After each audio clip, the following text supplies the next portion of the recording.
c'est fini. Regardez ça. Il faut que tu ajoutes encore un niveau ici, ingénieur. Mais le bâtiment ne pourra pas supporter cette charge supplémentaire. Je m'en fiche. On a besoin de plus d'espace. Les colonnes n'ont pas été dimensionnées pour ça. Je résilie votre contrat. Mon oncle Jean-Pierre est maçon. Il s'en chargera. Vous avez bien suivi?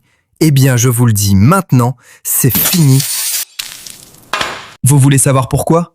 Eh bien, regardez cette catastrophe. Regardez ça. Regardez-moi ça. Comment peut-on encore commettre ce genre d'erreur en 2026? Imaginez que vous vivez tranquillement dans votre appartement et d'un coup, le bâtiment commence à craquer. Les murs se fissurent, le sol tremble, le plancher commence à céder. Et regardez bien cette structure. On peut voir comment tout le rez-de-chaussée est complètement aplati. On peut voir comment les voitures stationnées au niveau du rez-de-chaussée ont été totalement écrasées par le poids du bâtiment. Mais qu'est-ce qui s'est réellement passé ici? Comment peut-on en arriver à une situation pareille? Mettez votre analyse dans les commentaires. Selon vous, qu'est-ce qui a pu provoquer un tel effondrement? Je vous laisse quelques secondes de réflexion. Ok, revenons à l'erreur de la semaine. Au premier regard, on remarque immédiatement plusieurs anomalies graves. Le bâtiment s'est incliné presque d'un seul bloc. Les colonnes du rez-de-chaussée semblent avoir perdu leur capacité portante. Certaines fissures traversent totalement les murs, et la base de la structure paraît écrasée. Mais le plus impressionnant, c'est que le bâtiment ne s'est pas effondré de manière désordonnée. Non, il a commencé à basculer presque verticalement, comme si une partie du support avait disparu sous lui.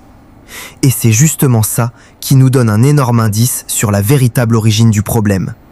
En fait, dans un bâtiment normal, chaque colonne est calculée pour supporter une charge précise, selon sa position dans l'emprise du bâtiment, c'est-à-dire selon là où il se trouve en dessous des niveaux supérieurs. Et parmi ces charges, il y a le poids des dalles, le poids des murs, le poids des habitants, le mobilier et même les vibrations. Tout cela est calculé à l'avance par l'ingénieur. Mais le problème commence quand on modifie la structure sans recalculer toute la descente des charges. Lorsqu'on ajoute un niveau supplémentaire, la charge augmente brutalement. Et cette nouvelle charge descend successivement vers les colonnes du bas. Et les colonnes qui portent les plus sont donc ceux du rez-de-chaussée. Le problème, ces colonnes n'étaient peut-être pas prévues pour supporter ce poids supplémentaire. Résultat des courses, compression excessive, flambement, fissuration, puis rupture progressive. Pourquoi progressive? Eh bien parce qu'un bâtiment ne s'effondre presque jamais d'un seul coup. Avant la catastrophe, il y a toujours des signes. D'abord, les petites fissures apparaissent. Puis les murs commencent à travailler sous la pression. Le plancher bouge légèrement. Certaines colonnes commencent à perdre progressivement leur capacité à supporter les charges. Et plus la structure souffre, plus le bâtiment devient instable. C'est justement pour ça qu'on parle souvent d'un processus progressif. Le danger, c'est que beaucoup de personnes ignorent ces premiers signes jusqu'au moment où la structure ne peut plus résister. Dans énormément de cas similaires, ce sont les colonnes inférieures qui lâchent en premier. Pourquoi? Parce qu'elles supportent absolument tout le poids du bâtiment. Quand la charge devient supérieure à leur capacité réelle, elle commence à se comprimer. Puis le béton éclate, les armatures se déforment, et la structure perd progressivement son équilibre. C'est exactement ce qui peut expliquer cette inclinaison spectaculaire. Alors, qu'est-ce qui s'est réellement passé ici? Eh bien, la réponse est juste au-dessus du bâtiment. Un ajout d'un niveau supplémentaire non prévu au départ du projet et donc non pris en compte dans les calculs. On est passé d'un projet R+2 complètement terminé, avec des finitions déjà réalisées, à un projet improvisé en R+3. Et quand on regarde l'état général du bâtiment, on comprend directement une chose, le projet initial, c'est-à-dire le R+2, semblait déjà ancien.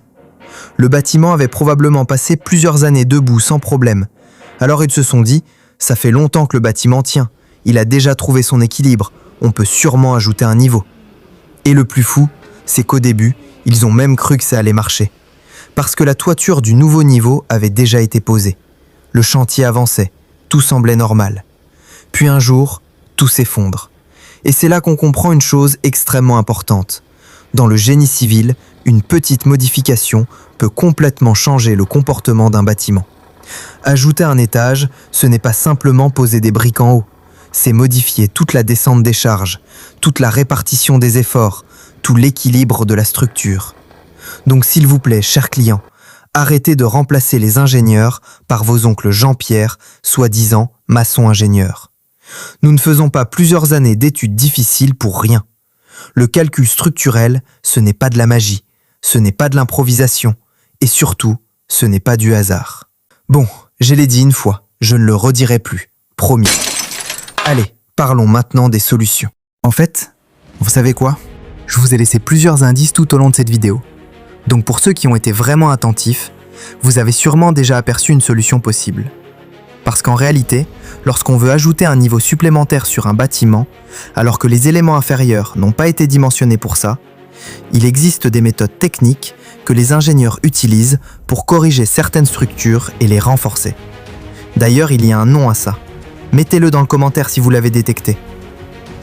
Mais honnêtement, je vais éviter de donner une solution détaillée ici.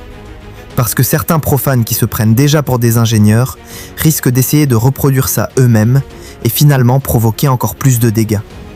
Parce que le génie civil, ce n'est pas du bricolage.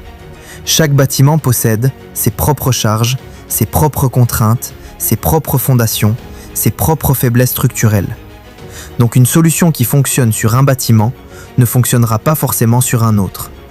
C'est pour ça qu'il faut consulter de vrais ingénieurs capables d'analyser votre cas précisément.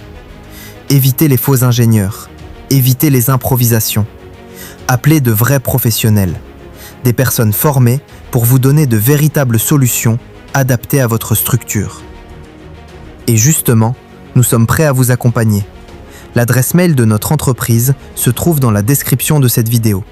Contactez-nous. Expliquez-nous votre projet. Nous allons analyser votre bâtiment et vous proposer la solution adaptée à votre situation. Surtout si vous souhaitez augmenter un niveau supplémentaire sur votre structure. Et même si quelqu'un a déjà mal travaillé sur votre bâtiment, ce n'est pas fini. Appelez-nous. Nous allons analyser les problèmes et voir comment corriger la situation correctement. Et ce n'est pas parce que je porte un masque que je n'existe pas. Je suis un véritable ingénieur en BTP. Consultez-nous et vous aurez peut-être la chance de percer les mystères de la personne derrière cette chaîne YouTube. Merci énormément d'avoir suivi cette vidéo jusqu'à la fin. Et merci beaucoup pour le soutien que vous nous apportez. Allez, je vous dis ciao et à la semaine prochaine.